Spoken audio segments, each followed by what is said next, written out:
Namaste. Thank you all for coming here today. I want to thank, of course, the organization today for actually having me here. It's quite an honor. I spent the last week in Bangalore meeting with many young innovative companies from there, and also quite a number of let's say, public good organizations. I think it is crucial today that we're not only applying our technology to, let's say, build the next spam filters, but that we're looking at some of the hardest problems in this world. Yeah, if you look at the sustainability goals of the UN, the expectation is that by 2050 we'll have another 2 billion people on this planet. How are we going to feed them? How are we going to make sure they have a sustainable economic future? How are we going to make sure that they have healthcare? All of these are crucial.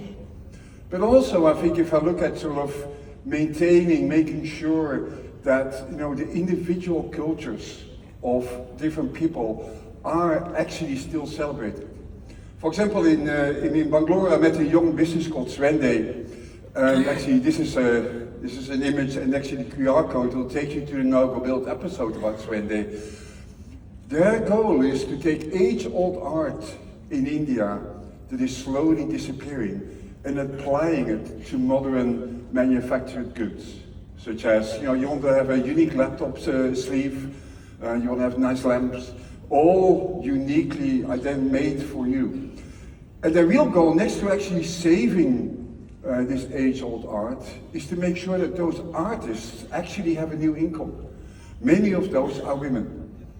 And they are taking care of making sure that women have a sustainable future and independent income here in India, and that's crucial.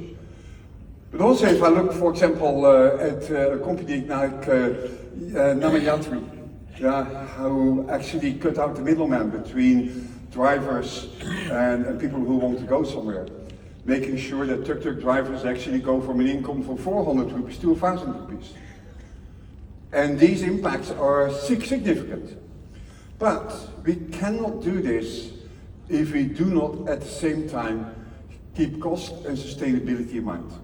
So I want to talk to you a little bit of the history behind cloud, but also most importantly, hopefully give you a number of architectural principles or thinking points about how we can make sure that while we're doing all this innovation, we not break the bank when it comes to cost, and most importantly, the resources on this planet.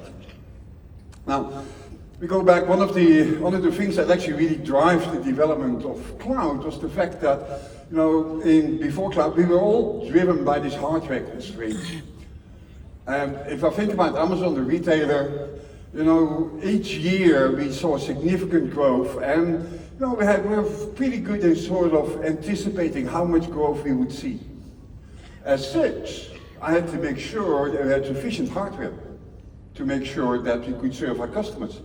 Now, if our estimations were wrong, and we saw much more growth, our customers would be unhappy because they would get a bad experience. If our expectations were wrong on the other side, and we didn't see as many customers, my CFO would be really angry at me.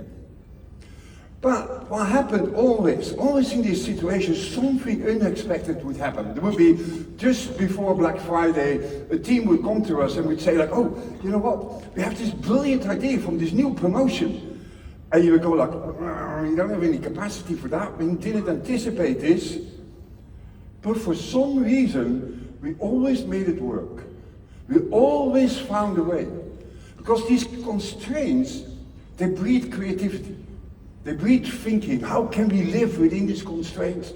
And we as engineers, and I hope there are quite a few engineers in the audience, we thrive on this.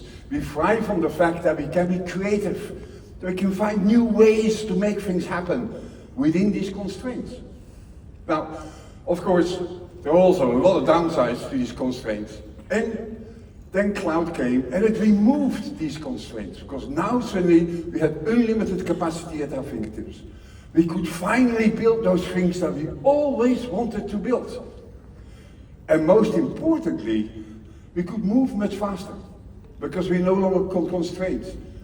And you know what, if you remove constraints, we as humans have this way from, if the pendulum is here, we'll swing it to the other side and no longer think about those constraints at all. Moving fast, innovation, all those things became way more important. And even though we gave very good advice to our customers to keep cost in mind, no, they kind of ignored that advice because competition and moving fast was way more important. In 2012, we had our first big user conference called reInvent. I gave a whole range of principles that I think people should keep in mind when they're building on the cloud. One of those was, I was excited by the fact that you could now architect with cost in mind, because after all, you had to pay for each resource that you had to use. Customers ignored it. They ignored it almost to, let's say, 2-3 years ago, when suddenly people said, yeah, we've gone for all this innovation and we continue to build fast and we know how to do this. But I now have these 2 different search services on my system and one is twice as expensive as the other. Why is that? And of course the macroeconomic climate changed as well, which meant that, you know, suddenly cost control became much more important in many companies. So, well, I'd like to talk to you today about sort of what have we seen, what have we learned from ourselves, but also from many of our customers, and give you some advice around that.